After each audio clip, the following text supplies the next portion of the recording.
이해하기는 조금은 이제 어렵습니다. 그래서 전체 한번 했던 내용들을 조금 정리를 한번 해볼게요. 자, 여러분들 교재 50쪽에 보시면 이제 여러분들 1학기 과정에서 선에 대한 개념들을 조금 이제 배우는 시간들이 정해져 있었습니다. 그래서 제일 먼저 선이라는 것이 도대체 뭐냐, 그죠? 이제 선에 대한 여러 가지 용어들이라든지 이런 것들을 쭉 한번 정리들을 좀 해봤습니다. 그래서 보통 우리가 이제 선, 정 이렇게 했을 때 이제 선과 정의 개념. 그래서 이제 이 선정은 우리가 이제 보통 뭐 이제 수행을 얘기할 때 선정 수행이다 이런 표현도 쓰고, 근데 용어라는 것이 이제 계속해서 여러 형태로 이제 발달되다 보니까 이제 처음 이제 접하시는 분들은 한 가지 용어만 가지고 해도 그죠 이해하기가 쉽지 않은데, 하나의 단어를 가지고도 여러 의미들이 나타나는 거죠. 특히 선이라는 용어만 해도 그죠 정묘다, 사유수다 뭐 이런 여러 용어들을 우리가 이제 공부를 했었습니다. 그래서 결국 선이라고 하는 것은 마음 수행이다라는 것으로서 여러분들이 이제 이해를 하시면 되겠고, 그러니까 선의는 우리가 어떤 지식으로 이해를 통해서 뭐 알고 모르고의 어떤 판단 기준을 여러분들이 가질 필요는 없다라는 거죠. 결국 이것은 내가 수행을 통해서 하나하나 체득하고 깨달아가야 하는 과정인 것이지, 내가 뭐 선을 이해했다 해서 선을 알고 또 선을 몰랐다 해서 선을 또 그죠 이해하지 못했다 해서 선을 모르는 것이 아니라, 이제 불교에서 이 선이라고 하는 것은 결국 깨달음의 수행 방편으로서 이제 설명되어진다는 거죠, 그죠? 그래서 이제 부처님께서 하셨던 여러 가지 선정 수행들, 그래서 부처님께서 닦으셨던 이제 수행의 형태를 지관 수행이다. 기억나세요? 제가 지금 정리해드린 요 정도만 여러분들이 기억을 좀 하시면서 이제 앞으로 계속해서 공부를 쌓아 나가시면 됩니다. 그래서 이제 우리가 선의 그 기원은 요가로부터 기원이 된다, 그죠? 요가 수행. 그래서 부처님께서 이러한 요가 수행을 근본으로 해서 지관 수행이라고 합니다. 그래서 지는 이제 사마타 수행이다. 다음에 사마타 수행으로 이제 발전이 되고, 그 다음에 위파사나 수행이라고 하는 관법 수행의 형태로 또 나타나게 돼요. 그래서 이것이 이제 불교가 또 발전되는 과정 속에서 또 이제 사람들이 도대체 부처님이 닦으셨던 선정이 어떤 선정일까? 이제 지관수행이라는 것을 우리가 이제 정리를 하면서 이제 사선, 사무색정, 그죠? 마지막 구차제정. 그래서 마지막 부처님께서 여기 59쪽에 보면 멸진정, 이 멸진정의 단계까지 올라가셔서 마지막 깨달음을 이루게 되는, 그래서 이것을 구차제정이다 한다고 했어요. 그러니까 구차제정. 이것은 부처님께서 선정수행을 통해서 체험하고 느끼면서 깨달음의 단계까지 올라가는 과정을 설명하는 내용이다. 그리고 이제 초기 부파불교 선정설의 대표적인 것이 이제 오정심관이라고 했어요, 그죠? 오정심관과 더불어서 이제 사념초 수행이라고 합니다. 그래서 우리가 이제 위파사나 수행에서 가장 근본이 되는 것이 사념초 수행입니다. 그래서 오정심관, 관법 수행과 사념초 수행. 자, 이런 이제 수행들이 이 인도에서 쭉 이제 발전이 되게 되다가, 결국 이 선이 이제 그 인도의 승려였던 달마에 의해서 이 이제 선의 수행법들이 이제 중국으로 전해지게 되죠. 그래서 이제 이 달마라고 하는 인물은 이제 우리 여러분들이 앞으로 뭐 공부를 하는 가운데서도 자꾸 접할 수 있는 그런 분입니다.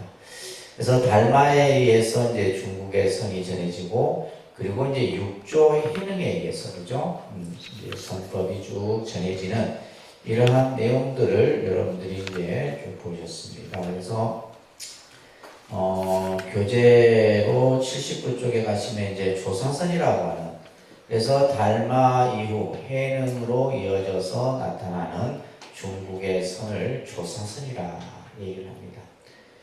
조사선이고, 이러한 조사선, 다시 조사라는 말은 말 그대로 달마나 해가나 육조나 이런 그죠 해능이나 이런 분들 다시 말해서 우리가 역대조사라는 말이 있잖아요. 예불문에도 역대조사. 역대라는 말은 과거로부터 쭉 이어져 모든 쉽게 말해서 깨달음을 이룬 선식들을 다 조사라고 합니다.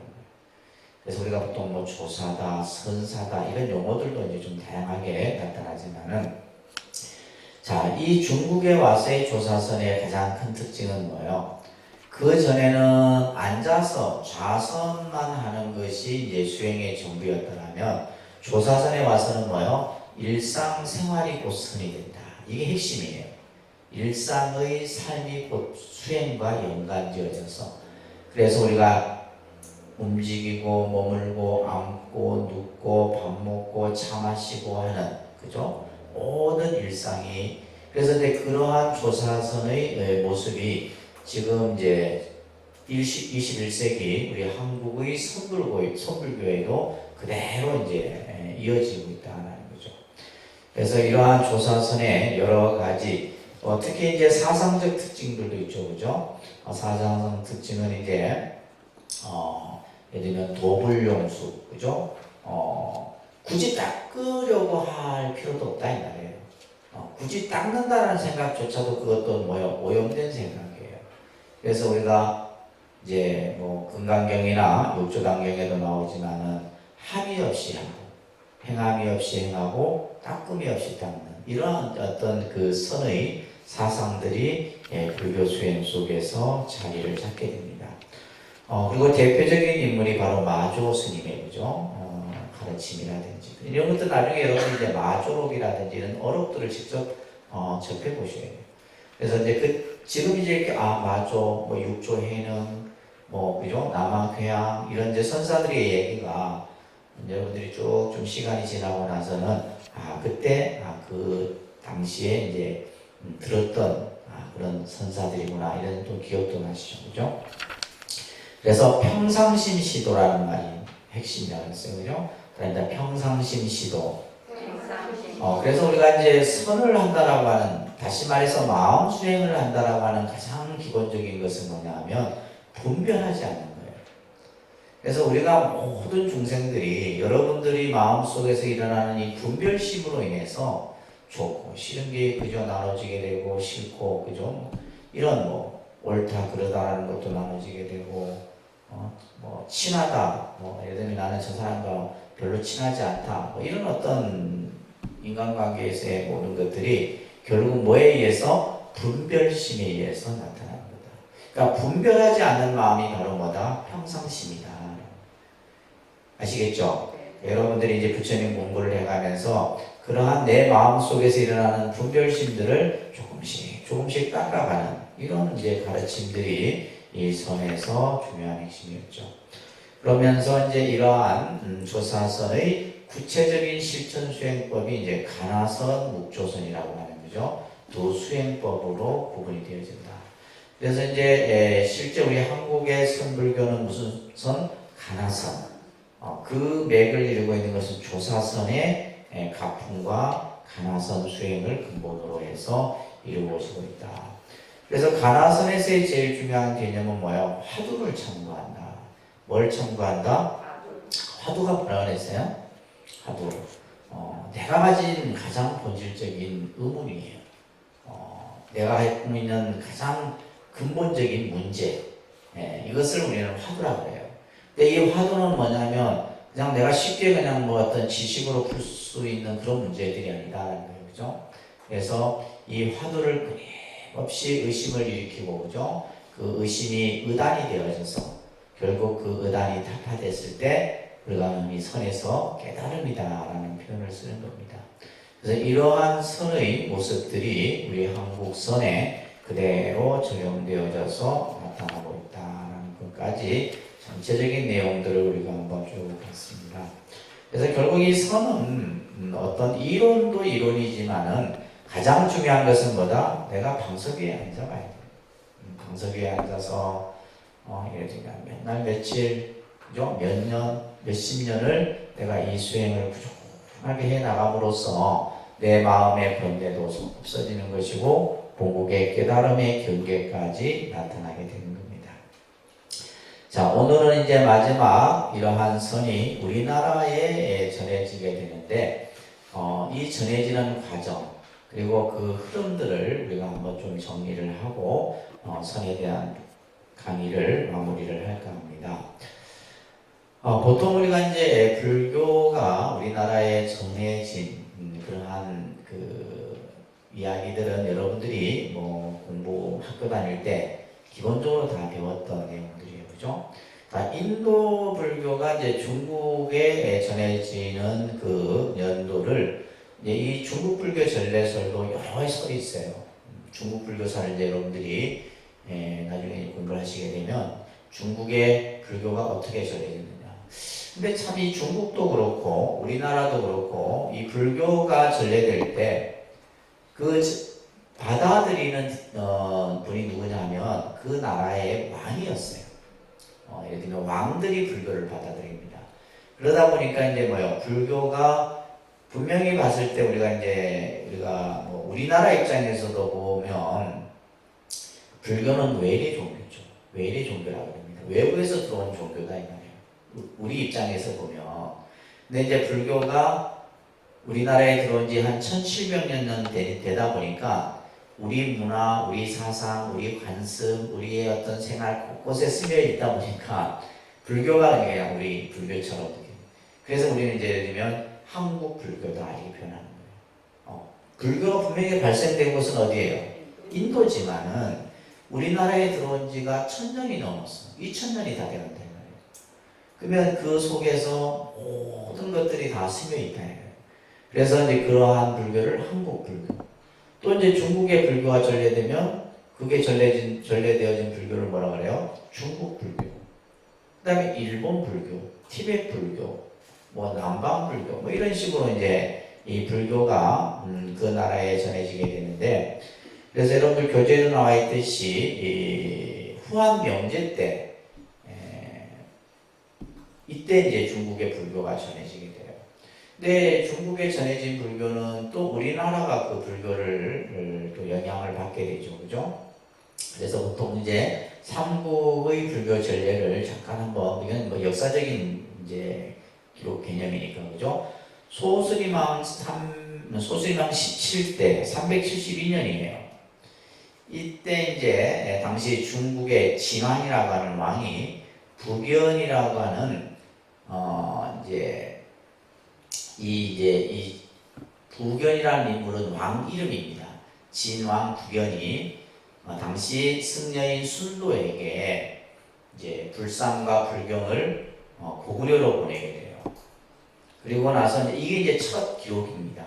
첫 기록이고, 실제 이제 고구려 불교가 불교를 받아들이는 것은 소수리망 이제 374년이라는 거죠.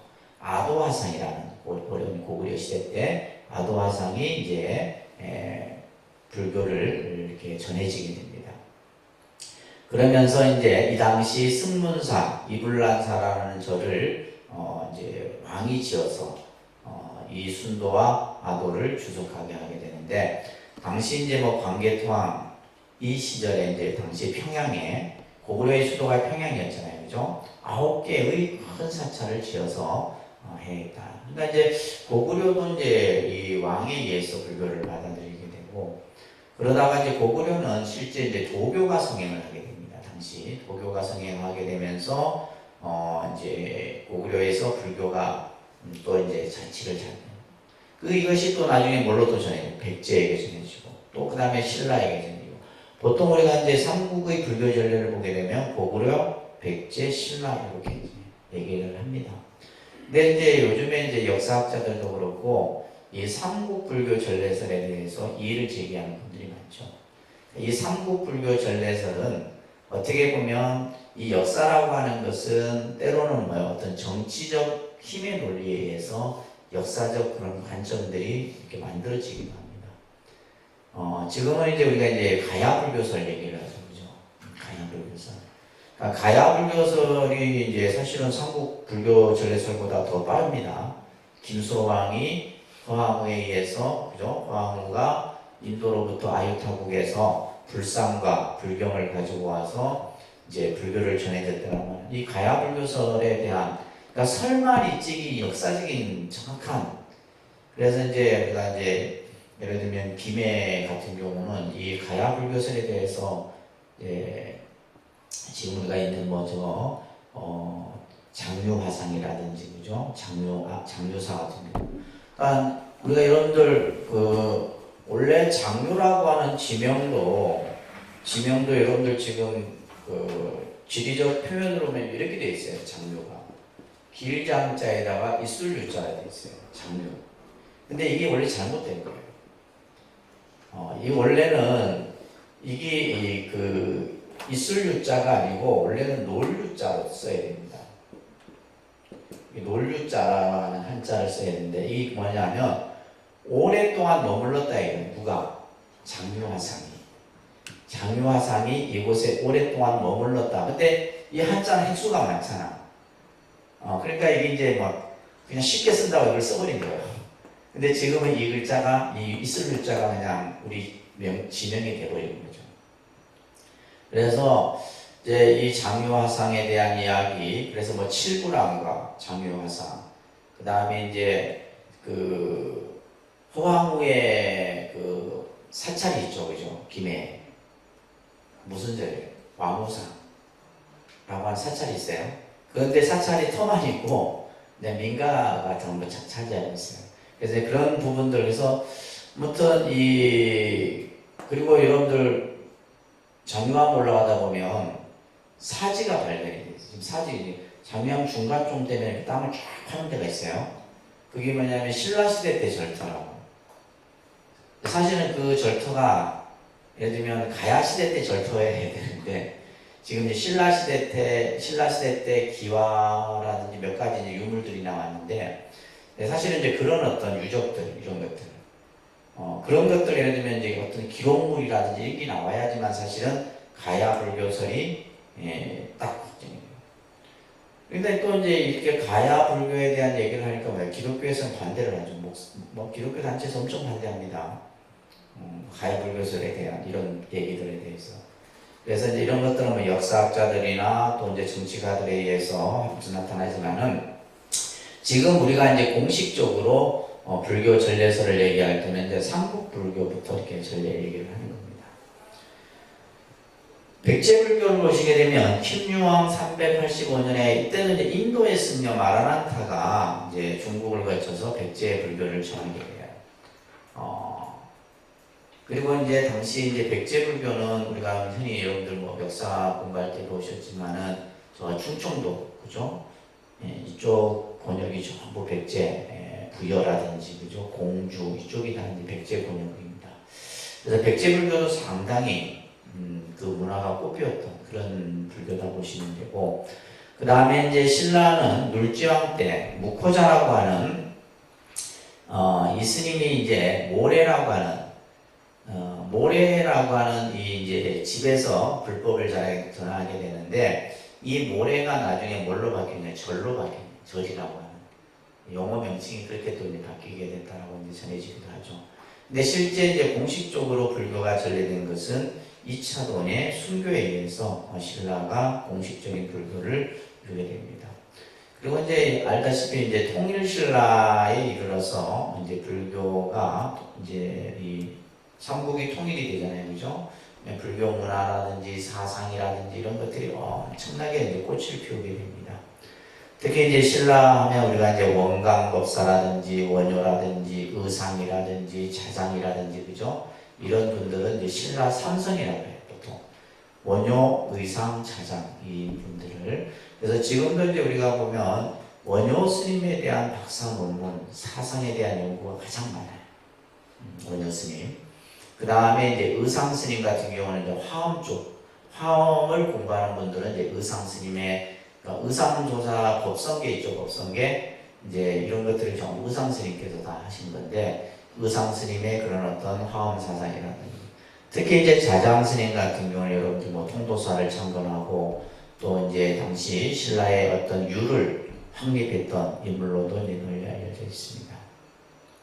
그리고 이제 뭐 그 이외에도 이 삼국시대에 많은 여러 스님들이 이제 불교 문화를 널리 알리고 또 교학을 널리 전하고 실제 이제 뭐 해자라고 하는 이 스님 같은 경우는 당시 일본의 태자, 성덕태자, 일본에서 유명한 분입니다. 이 성덕태자 이분의 스승이었기도 하고 또 이제 담징이 그 그린 벽화 이런 것들은 뭐 너무나도 유명한 이야기들이죠, 그죠?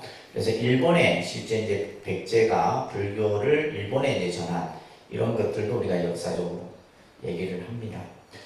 자, 이제 이런 것들은 일반적으로 이제 삼국 시대 때 불교가 전래된 이런 얘기들만 간략하게 말씀을 드리고요. 이제 113쪽에 보시게 되면 이제 한국 선법의 전례입니다. 우리가 이제 선이라고 하는 것이 결국 인도를 거쳐 중국, 그 다음에 우리나라로 들어오게 되죠. 그죠? 이것은 이제 우리가 앞에서 쭉 공부했던 것처럼 부처님의 법이 쭉 전해져서 달마에게 전해지게 되고, 그죠? 이 달마의 법이 해능에게 전해지고, 그 다음에 이제 해능 이후로 남아궤양이라든지 청원이라든지 이런 쭉 전해지는 이러한 이야기들이 우리가 앞에서 잠깐 살펴봤습니다. 그죠? 육조 해능에 의해서 중국은 그 선이 아주 이제 융성해지는 계기를 맞이하게 됩니다. 이 육조 해능 스님의 제자였던 남아궤양이라든지 남아궤양 선사, 말합니다. 남아궤양, 마조도일, 백장해, 황벽희운, 임재의헌, 요 이제 이어지는 이제 계통을 홍주종이라고 해요. 홍주종. 그래서 이제 이 다 육조 스님의 제자들입니다. 육조의 법이 남아궤양, 마조도일, 백장해, 황벽희운, 임재의헌. 또 특히 이제 우리가 임재의헌 스님 같은 경우는 우리 한국에서는 임재종풍이라고 해요. 임재의 성풍을 이어받았다 얘기를 합니다. 한국선이. 그 다음에 이제 청원 행사로 이어지는 석두희천 이런 이제 그 석두종의 이제 파들이 이루어지게 돼요. 그러니까 이때가 이제 중국은 당나라, 그다음에 송나라에 걸쳐서 이제 중국의 선이 크게 일어나게 돼요. 마찬가지로 이제 우리 한국은 통일신라, 신라 하대부터 시작해서 통일신라에 걸쳐서 이제 이 선이 이루어지게 되는데, 이제 실질적으로 여러분들 우리가 이제 부처님의 말씀, 이제 경전을 우리가 이제 기본적으로 공부하는 것을 우리가 보통 교학이라고 하죠, 그죠? 교학이에요. 이 교학을 중심으로 이루어지는 이제 그 파들을 우리가 이제 교종이라고 한다 그랬습니다. 근데 교종. 부처님의 이 교종은 뭐냐면 부처님의 말씀을 가지고 이제 아까 얘기했듯이 의상 스님은 화엄을 하고 또 예를 들면 원효 스님은 유식을 하고 뭐 이런 식의 이제 그 당시에 그래서 예를 들면 이때는 이제 뭐 열반종이라든지 이런 종파들이 있어요.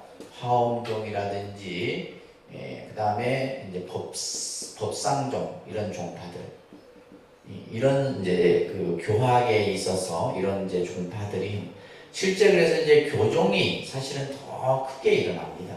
더 크게 일어나요. 근데 이제 예전에 앞에서도 말씀드렸듯이 이 교종은 항상 누구와 연결이 되어 있어요? 정치 권력과 연결이 되어 있어요. 정치 권력. 그래서 이거는 중국 불교 역사도 마찬가지고 우리나라도 마찬가지예요. 그래서 예를 들면 뭐 의상 스님이라든지 자장 스님 이런 스님들 뭐 여기 이제 뭐 율종도 있을 수 있죠, 그죠? 이런 분들은 뭐 청난 당시 이제 임금으로부터 존경을 받고 그죠? 어떻게 보면 임금에게 어떻게 보면 가르침을 전하기도 하고 그런 분들이다 이 말이에요. 그러다 보니까 이제 이러한 교종이 정치 권력화되면서 이제 많은 어떤 힘들을 가지게 돼요. 이제 반면에 우리가 이제 선을 중심으로 이제 이루어지는 종을 우리가 보통 뭐라 그래요? 선종 이렇게 얘기합니다. 무슨 종? 선종, 교종 이렇게 돼 있어요. 선종, 교종. 크게 나누면 이제 선종, 교종이에요. 그래서 이제 우리가 이제 스님들도 불교를 공부하는 분들이 선을 하는 분, 교를 하는 분 이렇게 나눠 있어요. 그래서 교학종. 그래서 불교 교학.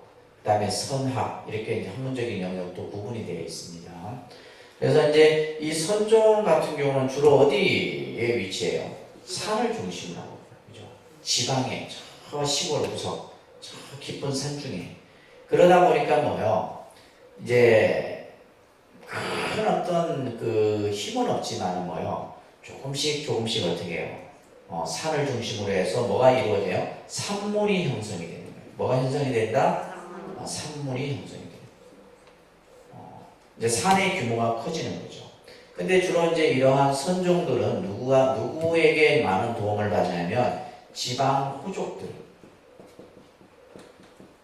지방에 보면 이제 지방에 그런 뭐 이제 중앙에서 정치를 하다가 지방에 내려왔던 이런 관료들이 있잖아요. 그죠? 그 지방의 이제 토들, 호족들로부터 이제 예를 들면 서로 교류도 하고, 예를 들면 이제 대표적인 분이 이제 또 스님들이 예를 들면 유배지로 왔을 경우에 때로는 유배도 당하기도 합니다.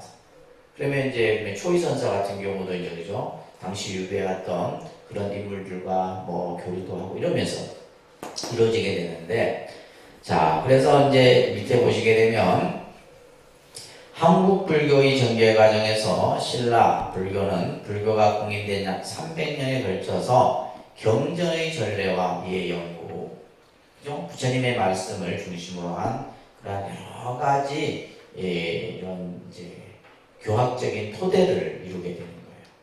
그래서 아까 얘기했듯이 화엄종이라든지 법상종이라든지, 그죠? 또 이제 무슨 종이에요? 열반종이라든지 이런 여러 종파들이 나타나게 됩니다. 그래서 선불교가 당시 전통적인 권위주의적 교학 중심의 불교를 정면에서 비판합니다. 왜냐하면 이제 우리가 이제 선사들 입장에서 봤을 때 너무 정치화되고, 그죠?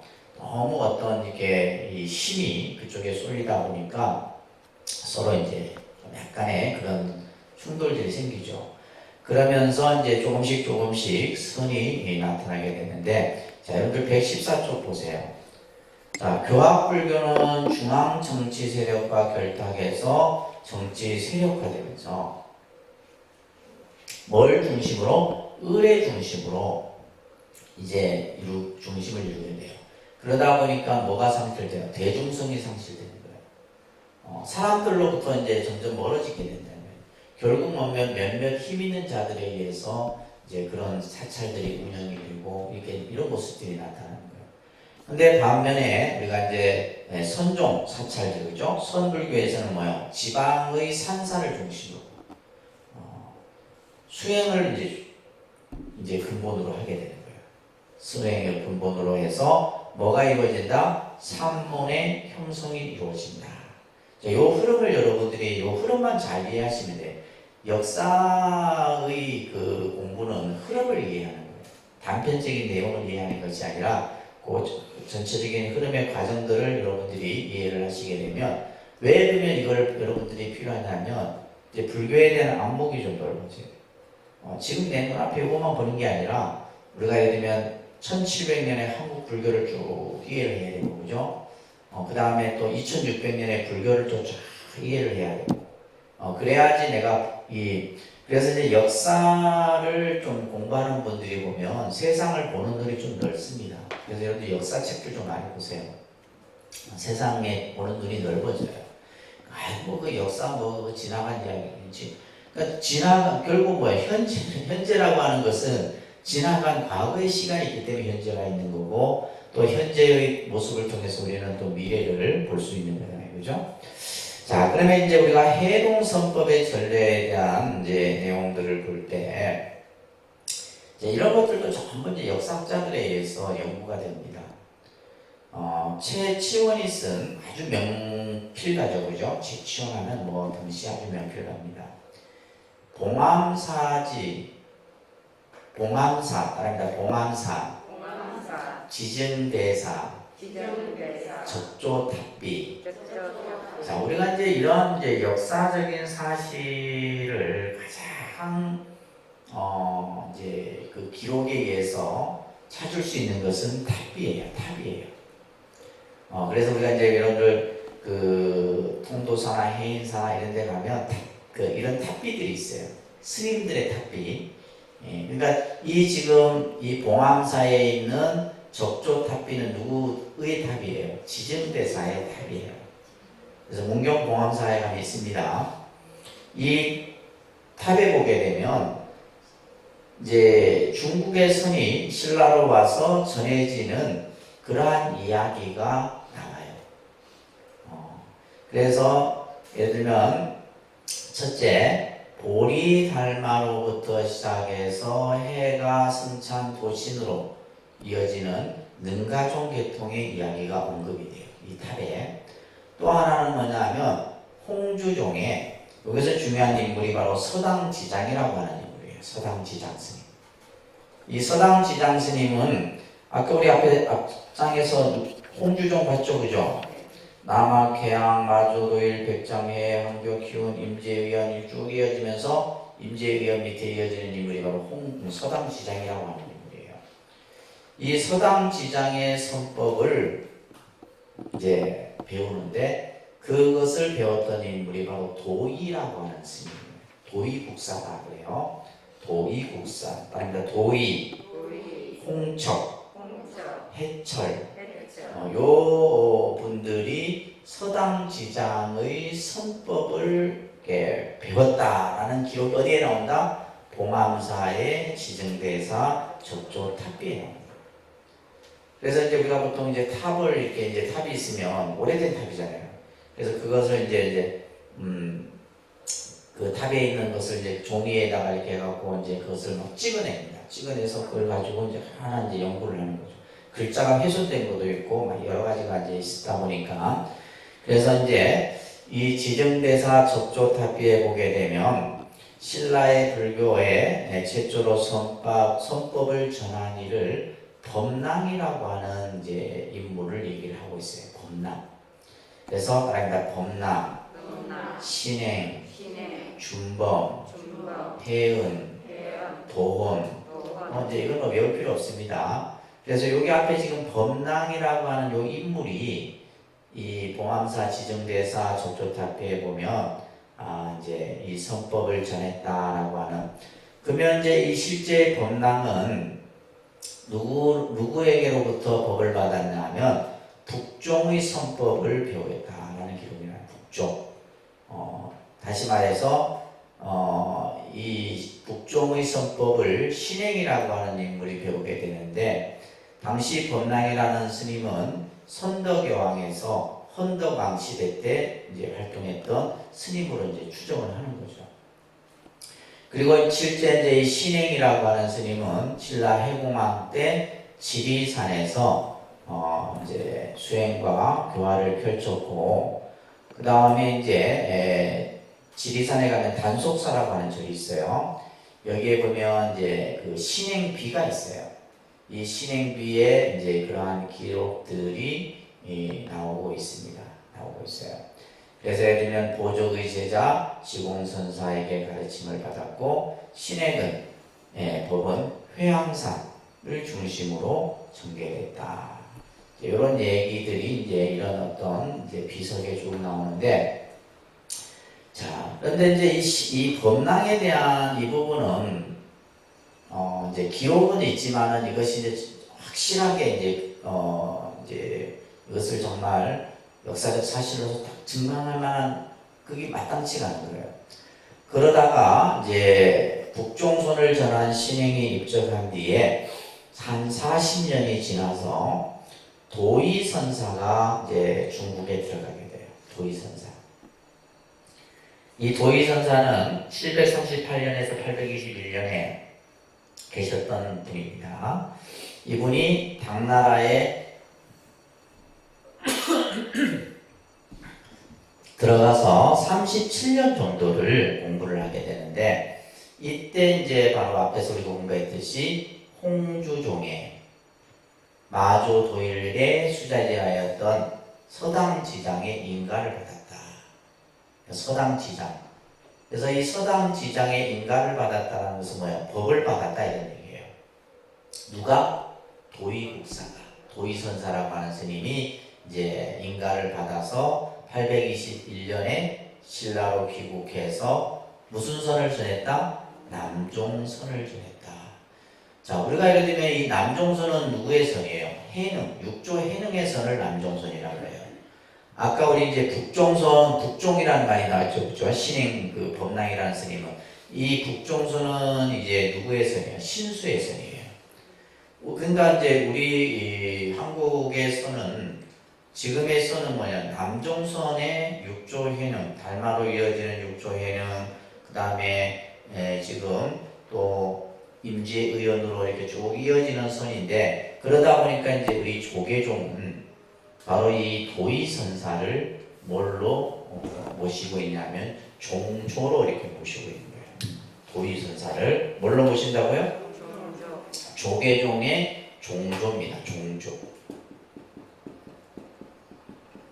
그러니까 종조라는 말은 이 조계종의 가장 큰 이제 어른으로 모시는 거예요. 그러니까 다시 말해서 이 조계종, 대한불교 조계종이라는 종을 이제 처음 만드신 분이다. 이제 이 도의선사에 대한 공부들을 우리가 조금 할 겁니다. 그리고 나서 다시 도의선사가 귀국한 5, 6년이 지난 후에 또 홍척, 아까 홍척이라는 스님, 해철, 해소, 현옥 이런 스님들이 이제 중국에 가서 또 홍주종의 이제 이 선을 배워요. 선을 배워서 나중에 이제 신라로 다시 귀국해서 이러한 분들에 의해서 이루어진 선을 우리는 구산선문이라 얘기를 하는 겁니다. 무슨 선문요? 구산선문. 구산선문이요. 그래서 한국에서는 그 시작이 구산선문으로부터 시작이 돼요. 자, 그래서 우리가 보통 신라의 선을 얘기할 때 선덕왕부터 시작해서 경순왕 시대까지를 보통 우리가 이제 신라의 선이 이제 들어오고 정착을 하게 되는 그러면서 이제 이때 신라 하대가 되게 되면 왕실과 진골 지배 세력들의 고에 있던 교종이 점점 쇠퇴하고, 아까 이제 이 교종은 뭐에 그 힘을 얻었다 그랬어요? 정치 집권 세력. 근데 이제 이런 그 정치 집권 세력과 서로 이렇게 이제 좀 문제가 생기고 이러다 보니까 이제 그런 힘을 잃게 되면서 새로운 이제 선종이 득세를 하게 되는 거예요. 그래서 중국도 마찬가지고 우리나라도 보면 역사적인 모습들이 이제 비슷하게 이루어집니다. 그래서 이제 신라의 구산선문이 약 한 165년에 걸쳐서 이제 고려 초까지 이 선문들이 형성이 되게 되는 겁니다. 아시겠죠? 그래서 이제 구산선문에 대한 공부를 조금 이제 할 텐데, 자, 지금 이제 먼저 가지산문이에요. 가지산문. 자, 가지산문은 어디냐면 장흥에 가면 보림사라고 하는 절이 있습니다. 이 보림사예요. 앞에 화면 나오죠? 장흥의 보림사라고 하는. 이제 이 장흥 보림사가 바로 뭐요? 도의선사가 이제 이 선을 펼쳤던 곳이다.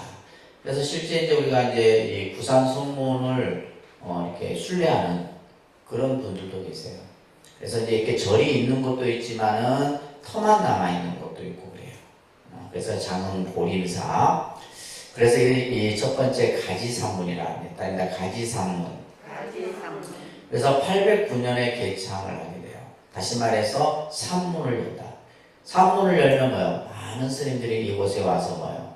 이제 도의선사에게 선법을 배우는 거죠. 그죠? 그래서 신라 41대 헌덕왕의 도의가, 자, 여기서 남돈의 선법을 전했다. 남돈은 누구예요? 해능을 얘기하는 겁니다. 남돈은 누구요? 해능. 해능의 선을 전했다라는 거예요.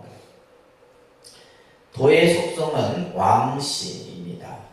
그리고 출가한 후 입당하여 오대산에 들어가서 수계를 받고, 당시 이제 중국의 남종선이 크게 일어났다는 얘기를 듣고 이제 보단사를 참배를 하죠.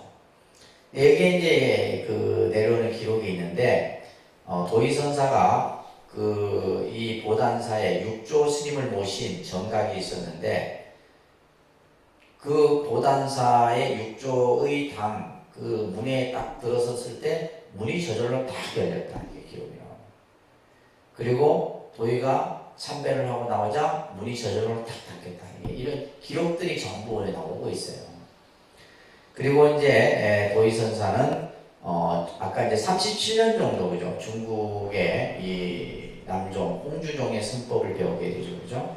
그래서 서당 지장의 문화에 들어가서 가르침을 받고 또 기록에 의하면 백장 스님과도 대화를 나눴다라는 기록이 나와요.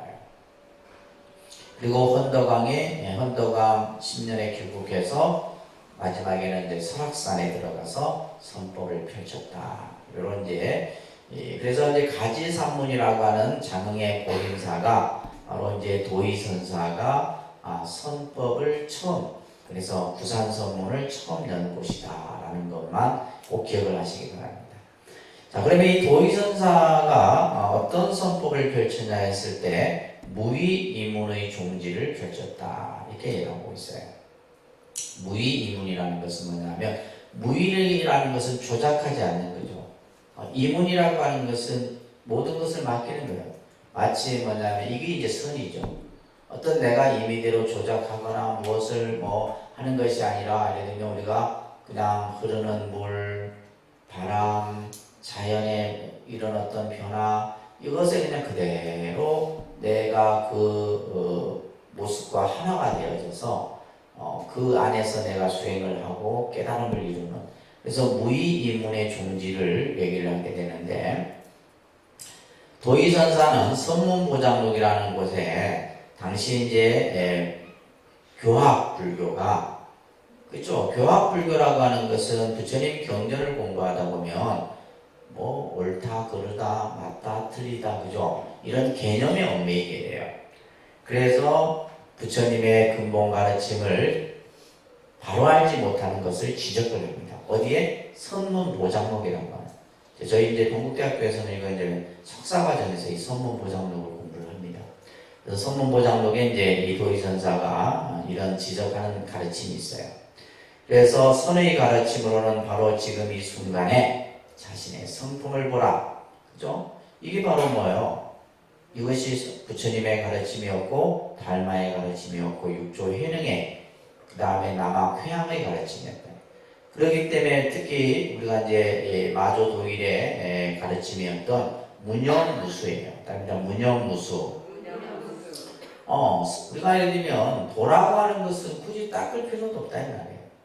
내가 임의로 생각을 지을 필요도 없고, 그죠? 내 마음이 더러움에 물들지 않으면 되는 것이지. 내가 무엇을 수행을 한다, 내가 무엇을 한다 이런 어떤 것을 배제를 하는 거죠. 그래서 이 문염설은 육조해령으로부터 하택신해에 이르는 대표적인 이 선의 가장 중심 사람이 바로 문염, 무주, 무상. 그래서 이제 특히 육조단경에 보면 삼무의 개념이 나옵니다. 그리고 이제 무수설은 누구의 가르침이에요? 마조의 가르침입니다. 자, 그래서 육조단경에 이제 보시면 따라합니다. 나의 이 법은 본래부터 돈점에서 모두 무념을 세워 종지로 삼는다.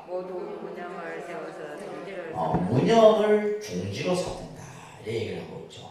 따라합니다. 무상을 채로 삼고 무주를 근본으로 삼는다. 자, 이런 이제 말씀이 있는데, 그러니까 무엇을 무상이라 하느냐? 무상이란 상에서 상을 여의는 것이다. 이 말을 여러분들이 잘 이해를 하셔야 돼요. 그러니까 무상이라는 것은 상이 없다가 아니라 이 상이 있는데, 모양이 있는데 그 모양에 대해서 뭐예요? 내가 집착하지 않는 거예요. 모양 자체를 부정하는 것이 아니라 모양이 내 앞에 있어도 그것에 대해서 예를 들면 아이고 좋다, 아이고 뭐 그냥 판이다, 안 좋다, 그죠? 이런 생각을 일으키지 않는다. 이것이 바로 뭐예요? 상에서 상을 여의는 거예요. 그러니까 상 자체를 부정하는 것이 아니라 상이 다 있잖아요. 보여지는 상이 다 있는데 이 보여지는 상을 가지고 없다 이러면 안 되잖아요.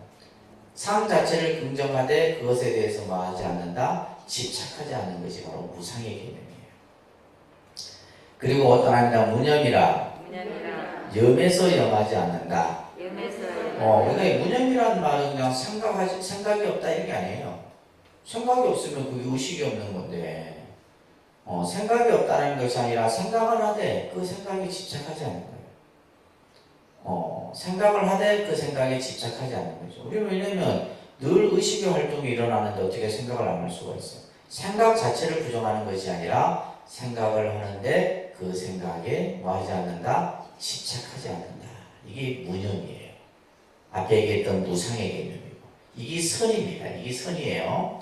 그 다음에 따르면 무주란 사람의 본성이니 생각이 머무르지 않으며 앞의 생각, 지금의 생각, 뒤의 생각이 지금의 생각, 뒤의 생각마다 상속하여 단절함이 없다. 그렇죠. 우리 생각이라고 하는 것은 의식 속에 일어나는 것은 계속 끊어지지 않고 이어지는 거예요. 생각이 단절되는 게 아닙니다.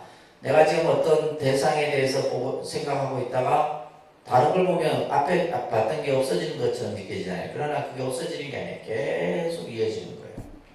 그래서 생각이 상속한다는 것은 계속 이어지고 끊어짐이 없다 이 말이에요. 그래서 한 생각이 단절되면 생각이 딱 번뇌가 끊어지면 이 말이에요. 법신이 바로 색신을 떠나버린다. 그 자리가 바로 뭐예요? 깨달음의 자리다라는 얘기를 하는 거입니다. 그래서 사람들 일체의 대상 위에서 물들지 않는 것을 무념이라 부른다. 이게 참 기가 막힌 말씀입니다. 일체의 대상이라는 것은 뭐예요? 보여지는 것들, 객관 대상을 얘기하는 거예요. 내가 듣는 것들, 느끼는 것들, 생각하는 것들, 이게 전부 대상이에요. 이런 것에 대해서 뭐 하지 않는다? 물들지 않는다. 물들다는 말은 뭐냐면 내가 인위적으로 생각을 일으키는 거예요. 물들다라는 말은 오염된다라는 말이잖아요. 그죠? 인위적으로 생각을 일으키는 거예요. 그것을 하지 않는 것을 뭐라 한다? 무념이라 한다. 그래서 우리가 무념, 무주, 무상 이게 금강경의 도리예요. 이게 반야의 공사상이고. 그래서 이것을 여러분들이 정확하게 개념을 이해하고 이제 결국은 딱 하나예요. 예를 들면 우리가 뭐 보고 듣고 하고 하는 모든 것에 대해서 뭐 하지 않는 거예요. 집착하지 않고 분별하지 않고 이걸 얘기하는 거예요. 다음 자신의 생각에 의해서 대상을 여의고 법 위에서 생각을 내지 않는 것이다. 그래서 우리가 이 무념, 무주, 무상이라고 하는 이 개념이 이제 육조 스님의 육조단경에서 핵심 개념인데 이것을 이제 도의선사가 그대로 이제 신라에 와서 이런 가르침들을 제자들에게 설했다는 겁니다. 그래서 그 밑에 이제 마조 스님의 무수의 가르침도 같이 써있죠, 그죠? 아닙니다. 돈은 따끔을 쓰지 않는다. 이거 꼭 기억하세요. 이거는 그냥 우리가 수행의 가장 기본이에요. 우리가 예를 들면 도라고 하는 것, 깨달음이라고 하는 것은 우리는 그냥 닦아서 내가 깨달음을 이룬 다음에 닦는 게 아니에요. 닦는다라는 것도 그것도 뭐다? 집착이고 상인 거예요. 아시겠죠? 내가 닦는다라는 생각조차도 뭐예요? 집착이고 상이에요. 어떻게 하라는 거예요? 오염되지 말아라.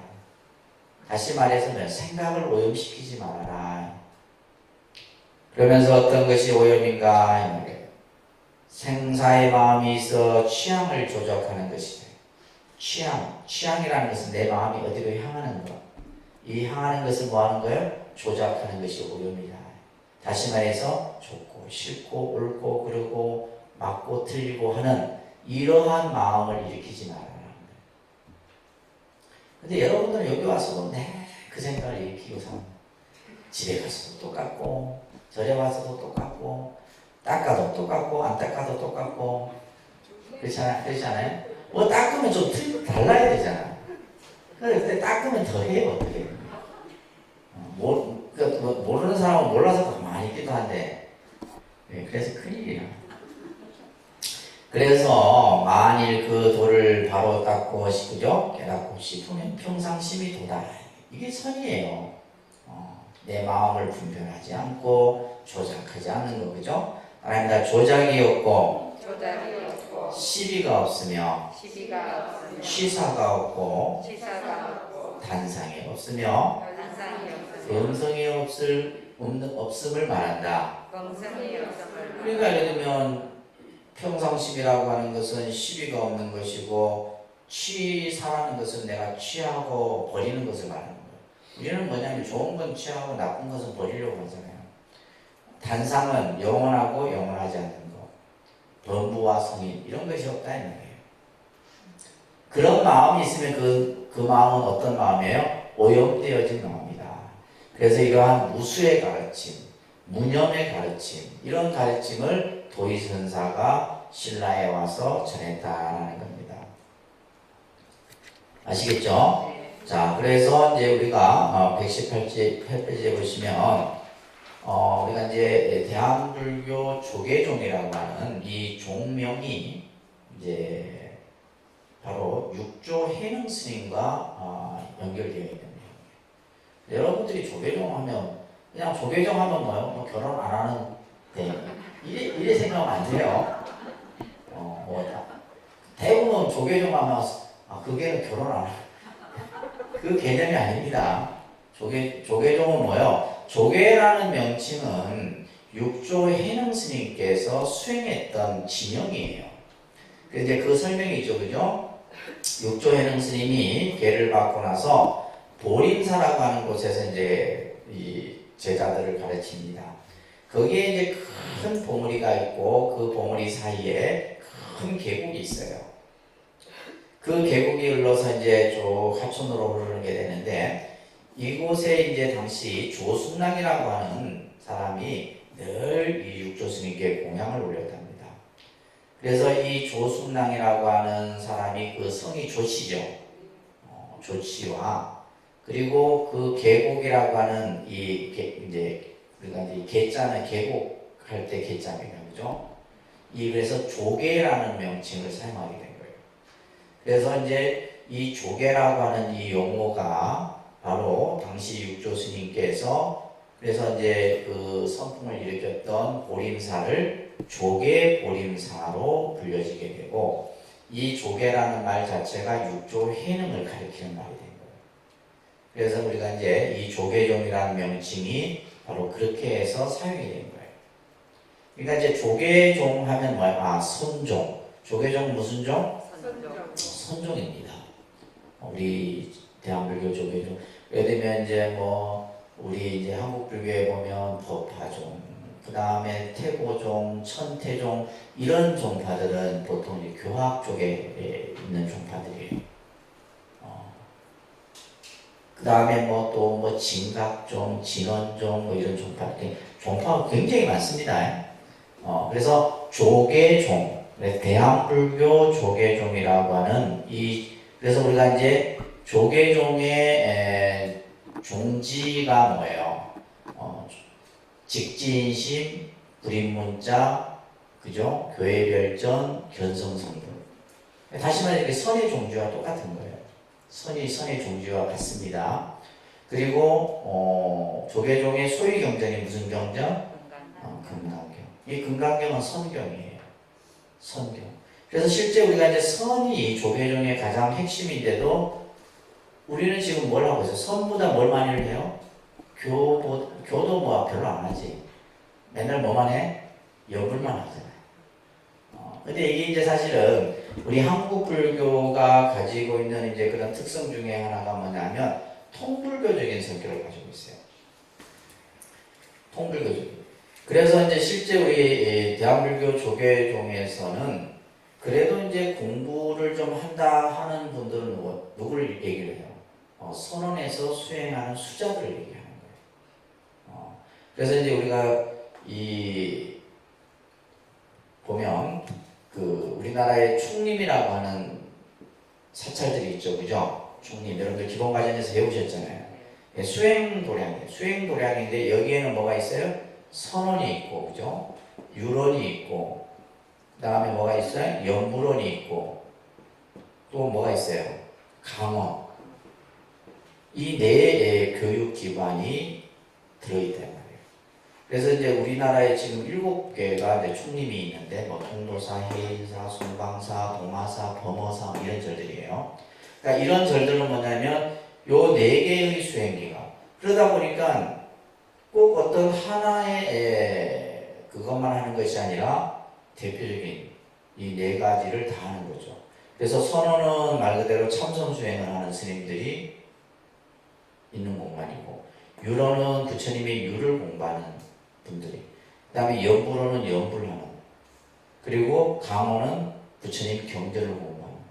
그래서 가장 이건 이제 이 4개의 수행 교육기관을 잘 갖춰진 데가 통도사입니다. 지금 이제 스님들 수가 점점 줄어들어서 다른 뭐 총림들 같은 경우 이걸 다 이렇게 인원들이 충족이 안 돼요. 충족이 안 되는데 통도사는 뭐 연불 공부하는 스님들만 해도 한 3, 40명 돼요. 뭐 선원도 그 정도 되죠. 강원도 한 4, 50명 되죠. 유론도 한 4, 50명 되죠. 그러니까 이렇게 스님들이 이제 각자 공부를 하는.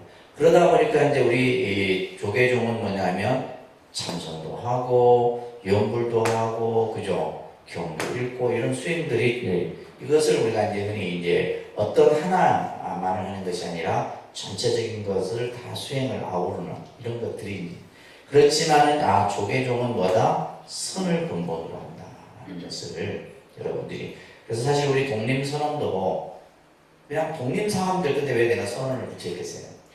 앞으로 이 선을 중심으로 해서 해야 되겠다. 이제 우리나라에 몇 군데 됩니다. 몇 군데 이런 도심포교당에서 선을 그래서 사실 명상이 있는 바람에 선이 지금 자리를 못 잡고 있어. 그래서 저게 이제 서울에 가면 공생선언이라는 선언이 있어요. 공생선언. 그 선언은 정말 모든 그 수행을 선을 중심으로 해서 다 해요. 근데 오히려 잘 됩니다. 잘 돼요.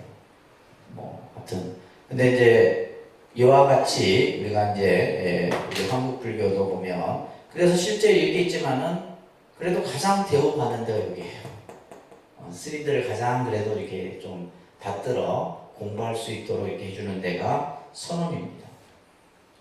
그리고 이제 우리나라에 보면 그 봉암사라고 하는 문경 봉암사 있죠. 아까 그 지정대사 탑이 있는 이 문경 봉암사는 우리나라의 선원의 대표적인 사찰이에요. 이 선원은 뭐냐면 연불도 안 해요. 제도 안 지내요. 초하루 보름도 없어. 오로지 스님들이 뭐예요? 100명 가까이 스님들이 선망하는 곳이에요.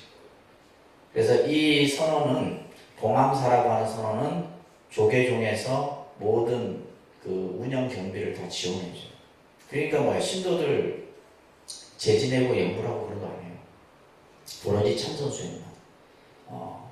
그런 데가 이제 몇 군데 됩니다. 그리고 예를 들면 우리 그 천조스님이 계셨던 어디에요? 성남사도 비구니 스님들 선론이죠. 그게도 보면 연불 같은 거 아니에요. 연불 천조스님 맨날 자기 연불 못한다는데 그래도 잘하는 편이에요. 왜냐면 연불을 한 번도 안 했거든. 출가하고 나서 연불을 뭐 그냥 예불도 뭐냐면 선언에서는 죽비로 끝내요. 죽비 3번 예불 끝. 예불 안 합니다. 그런데 그런 그 수행의 모습들이 다양하게 있다라는 거예요. 무슨 말인지 아시겠죠? 그래서 이제 이 조계종이라고 하는 여러분들이 조계종 그냥 조계종 신도의 자부심을 이 수행에서 찾아야 되는데 뭐 결혼하고 안 하고 이렇게 찾지 말고 좀 제발 아시겠어요? 조계종이라고 하는 우리 이 종단은 바로 이 참선 수행을 근본으로 하고 그러면서 경전 부처님의 모든 공부들을 총 아우르는 그런 종단이 바로 조계종이에요. 그래서 이제 우리가 조계종이라고 하는 명칭이 이걸 또 학자들이 찾을 거 아니에요. 이 조계종의 명칭이 어디에서 이게 제일 먼저 나왔을까? 1172년 고려 때 이 스님인데 대감국사 탄현이라고 하는 비명에서 이 조계종이라는 3글자가 딱 나오는 거예요. 그러니까 학자들이 연구하는 건 이런 것들이에요. 아까도 얘기했듯이 조계라는 이 단어가 왜 어떻게 해서 생겨났느냐 조계종의 종명이 어디에서 제일 처음에 보이느냐? 그 비에 보게 되면 말합니다. 고려국, 조계종, 굴산암, 단속사, 대강국사. 자, 요 비문이 이제 요 글씨가 딱 그 비문에 써 있는데 그 비문에 뭐가 있더라? 조계종이라고 하는 이 조계종의 그 세 글자가 딱 있다라는 거예요. 그래서 이 단속사에 가면 대강국사 이 비가 있습니다. 이 비에 보면 요 글씨가 딱 보이는 거예요. 그래서 이제 이때 이제 조계종이라는 명칭이 보이기 시작했다. 그래서 지금도 우리 이제 조계종은 도의국사를 종조로 그래서 1년에 한 번씩 제를 지내고 합니다. 그래서 이제 이 산문이 가지산문이에요. 자, 그 다음에 이제 실상산문인데 이 도의가 법을 전한 후 이제 홍척이라고 하는 스님이 흥덕왕 826년에 중국에 들어가서 누구로부터 서당지장으로부터 법을 받아요. 그리고 나서 다시 신라로 돌아와서 법을 펼치는데 이 스님이 주로 활동했던 곳이 남원 실상사예요. 여기 하면 여기 사찰 있죠? 우리 간혹 자주 갔었습니다. 여기 실상사. 남원 실상사가 바로 실상산문이 되는 거예요. 그래서 이 실상산문의 개창자는 누구다? 홍척이라고 하는 스님이에요. 홍척. 그 다음에 아까 가지산문은 누구? 도의국사. 그래서 이제 실제 이제 이 산문이 최초의 산문으로 되어 있고, 그 다음에 이제 독리산문이에요. 독리산문. 독리산문은 이제 곡성에 가면 태안사라가 있어요. 태안사. 그래서 곡성 태안사라고 보통 우리가 얘기를 합니다. 그죠? 이 곡성 태안사가 독리산문이에요. 이 산문은 누가 계산조냐 하면 해철이라고 하는 분이 계산조예요. 통도사의 계산조는 누구예요? 자장유사가 계산조고. 그래서 이제 처음 이 산을 연 분을 계산조라고 하는 거예요. 그래서 독리산문의 해철이라고 하는 이 스님은 이제 부석사에 있으면서 화엄을 공부를 합니다. 그래서 이 부석사라는 절이 원래 화엄도량이에요. 그래서 신라시대 때 화엄 시찰이 있었습니다. 신라시대 때 화엄 시찰이 있는데 대표적인 화엄 시찰이 바로 부석사, 해인사, 범어사 이런 절들이 화엄 시찰에 들어가요. 그리고 22세 때 구족계를 수주하고 헌정 황제 때 이 땅에서 누구로부터? 서당지장으로부터 법을 받아요. 자, 그러니까 우리나라 당시 신라의 선사들이 선법을 중국에 들어가서 누구로부터 지금 가장 도의국사도 그러고 홍척도 그러고 지금 해철 스님도 누구로부터? 서당지장으로부터. 서당지장은 다 뭐예요? 육조해능 남종선의 선법이에요. 그래서 839년에 신라로 귀국해서 곡성군 독리산 대안이라고 하는 곳에 정사를 짓고 이 대안이라고 하는 곳이 지금의 태안사가 된 거예요. 그리고 이 해철 스님의 제자로는 대표적인 분이 도손국사가 있어요. 도손국사는 뭐예요? 풍수지리설이 돼가지고 도손국사면 이분이 이제 바로 이제 이 해철 스님의 제자가 되게 됩니다. 도손국사 하면 풍수 쪽에서는 풍수학에서는 아주 크게 이름을 펼쳤던 분입니다. 그 다음에 이제 이 성주산문이 있는데 성주산문 하면 이제 여기 화면 잠깐 보시면 보령에 가면 성주사라고 하는 곳이 있어요. 성주사. 창원 성주사 아닙니다. 보령에 가면 성주사라는 절이 있는데 지금 이렇게 지금 터만 남아 있어요. 터만 남아 있고 이런 이제 사지들을 보통 우리가 폐사지라고 해요. 폐사지. 남아 있고 지금 이 절도가 굉장히 넓죠. 그래서 그냥 이 화면만 봐도 여기 이제 탑이 이렇게 나와 있는 거예요. 이런 데 이제 보면 이것이 바로 성주산문이라고 하는 그런 기록들을 전부 찾아내는 거죠. 그죠? 이 성주산문은 무염선사가 개창을 하게 됩니다. 무염선사가 이 무염선사는 마조 스님의 제자였던 마곡 보철의 복을 받게 됩니다. 실제 이 성주사라는 절 이름은 문성왕이 내려줬다고 얘기를 하죠. 문성왕이 내려주고 그 다음에 이제 사자상문이 있는데 사자상문은 쌍봉도윤 선사가 이제 이 산문을 열게 돼요. 그래서 지금의 이제 여러분들 이 사자산은 이제 그 복음 가운데도 하나이기도 합니다. 사자산 법풍사라고 하는 절이에요. 이 절이 이제 사자산문에 해당되는 절입니다. 그래서 실제 이제 이런 스님들이 전부 이제 어디에서 몇 살에 출가를 해서 누구로부터 법을 받아서 귀국해서 법을 전하고 이런 기록들이 전부 이제 기록에 다 전해져 내려오죠. 그죠? 그 다음에 봉림산문이라고 하는 곳이 있는데 봉림산문 이 봉림산문이 어디냐면 지금의 창원이에요. 창원. 근데 창원의 봉림사는 아니에요. 근데 봉림사가 그 이름을 쓰고 있는데 봉림사에서 조금 더 올라가게 되면 요 비석만 되어 있어요. 이곳이 예전에 봉림산문이었다라고 하는 이제 터만 남아 있어요. 터만 남아 있습니다. 그래서 이 봉림산문은 진경 심해 선사가 개창을 하게 되고 현욱 스님이 이제 824년에 당나라로 들어가서 마조 스님의 법을 받아서 다시 이제 선법을 펼치게 됩니다. 그 다음에 이제 사굴산문이 있죠, 그죠? 사굴산문. 사굴산문은 지금의 이제 그 강릉의 오대산 쪽에 지금 이 터예요. 요것만 남아 있어요. 이 터가 지금 당시 이 범일국사가 개창했던 계산조로 되어 있습니다. 강릉 오대산에 위치하고 있어요. 그 다음에 이제 여러분들 아까 제가 조금 우리 그 대표적인 그죠 선언이죠. 문경 봉암사. 그래서 문경 봉암사는 일반인들이 못 들어갑니다. 초파일을 한 번 딱 문 열어요. 그리고 이제 선언에 공양을 갈 때 저희가 이제 앞으로 제 도반 스님이 지금 봉암사 주지로 가 있어갖고 이제 결제처에 이제 공양하러 가야 돼요. 그때 같이 갑시다. 네. 아무나 가는 게 아니라.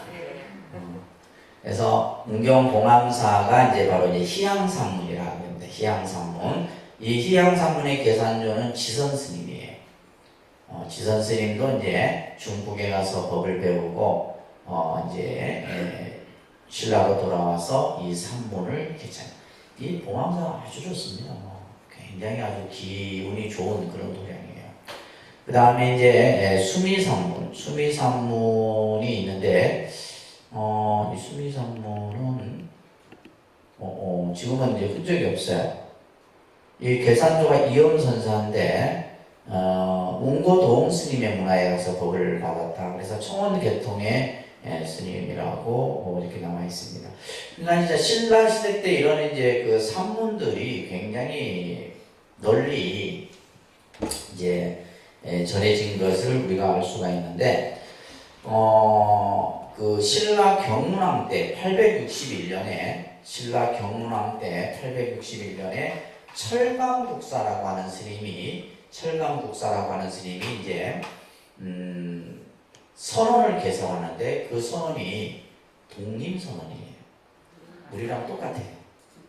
어디에 있냐면 이 절토도 절은 없습니다.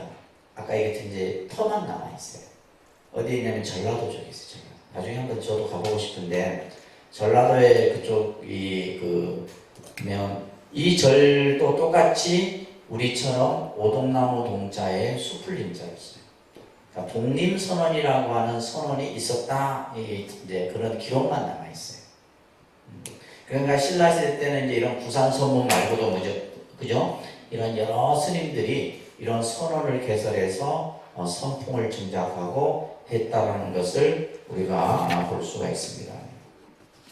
자, 그 다음에 이제 고려의 선법을 보게 되면 고려 시대 때는 이제 실제 화엄이라든지 천태와 더불어서 이제 선이 널리 이제 일어나게 됩니다. 그래서 고려 시대 때는 선교가 같이 다시 또 일어나게 돼요. 그래서 이제 여러분들이 아는 태조, 그죠? 고려 태조 왕건을 얘기하는 거죠, 그죠? 그 다음에 이제 정종, 광종, 문종, 거의 고려의 건국 때부터 쭉 이제 불교가 가장 성황을 이루었던 그런 시대라고 보시면 됩니다. 특히 이제 광종 시대 때 왕사 국사 제도가 만들어져서 우리가 이제 여러분들 고려 시대 때 16국사가 배출된 곳이 송강사입니다. 16명의 국사가 배출이 되게 돼요. 그래서 국사는 뭐냐면 임금의 스승이에요. 그러니까 얼마나 불교의 그런 어떤 힘이 컸다는 것을 알 수가 있죠, 그죠? 그리고 이제 뭐 태조의 왕건 같은 경우는 훈요 10조에 모든 백성은 불교를 믿으라라고 하는 것을 그 10조의 이제 제1조가 그 내용이에요. 그리고 이제 선종 교종들이 이제 크게 특히 이제 여러분들 고려하면 이제 보조 진울 스님을 우리가 항상 늘 이제 얘기를 합니다. 특히 보조 진울 선사는 선과 교를 함께 닦을 것을 강조를 하게 되죠. 그리고 이제 이 보조 진울 선사가 지금의 이제 송강사입니다. 송강사. 예전에는 길상사라고 그랬었는데 이 송강사에서 정의 결사를 열어서 그러니까 이 시대가 이제 되게 되면 조금 불교가 위기를 맞이하는 시대가 돼요. 서로 이제 막 스님들끼리 막 다투고 또 예를 들면 이제 부패 이런 모습들도 일어나고 그래서 이제 보조 진울 스님이 새로운 결사 운동을 펼쳤던 것이 바로 이 이제 그 정의 결사 운동이라고 하는 것이 122쪽에 있죠, 그죠? 그래서 이제 이 보조 진울 스님은 여러 이제 저서들을 짓게 되는 대표적인 것이 수신결이에요. 보조 스님의 수신결. 나중에 기회 되면 이것도 한번 공부해봐도 좋을 듯 싶어요. 그 다음에 직심직설이라든지 원동 성불론이라든지 이러한 저서들을 짓게 됩니다.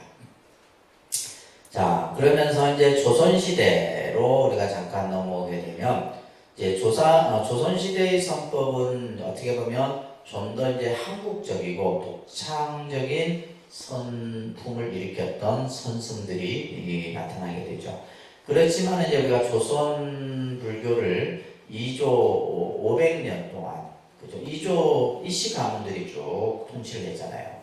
그래서 그 기간 동안에 이제 우리가 흔히 숭유억불 시대라 이래요. 유교를 숭상하고 불교를 배척하는 이런 시대가 500년이 또 지속이 돼요.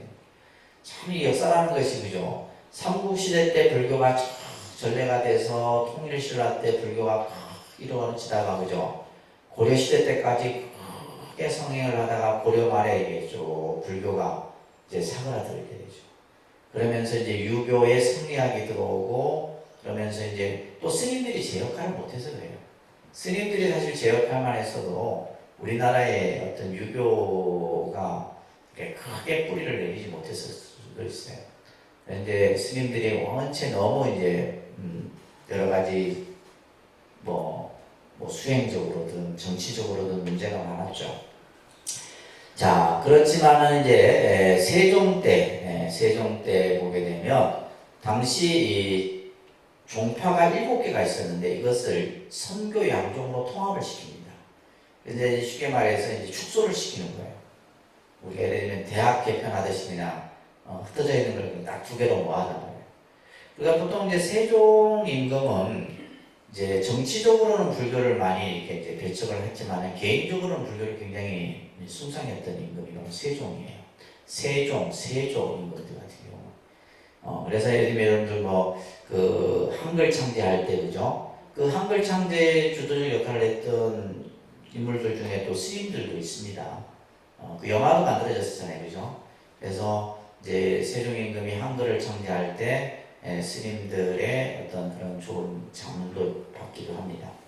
특히 이제 세조는 이제 그 불전, 예를 들면 뭐 용비어천가라든지 이런 여러 가지 불교 경전들을 간행을 하게 되고 서울에 가면 원각사라고 한 절이 있는데 종로에 탑골공원이라는 그죠? 근데 이 절이 원각사가 그대로 좀 남아 있어서 참 좋지 않았나 이런 생각은 좀 아쉽죠. 이 원각사를 참관하기도 합니다. 그렇지만은 전체적인 면에서는 이 조선시대 불교는 거의 이제 말 그대로 이제 지금 여러분들이 생각하는 어떻게 보면 산중불교화가 됐던 것이 바로 조선시대예요. 그러니까 전부 뭐가요? 산으로 다 들어가요.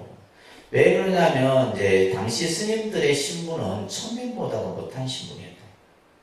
천민보다도 못한 신분이었다 보다 하니까 예를 들면 이제 때로는 뭐 그냥 노역에 끌려가기도 하고, 예를 들면 전쟁에 나가기도 하고, 뭐 이런 여러 가지 당하게 되는 스님들이 전부 산으로 다 들어가 버리게 되는.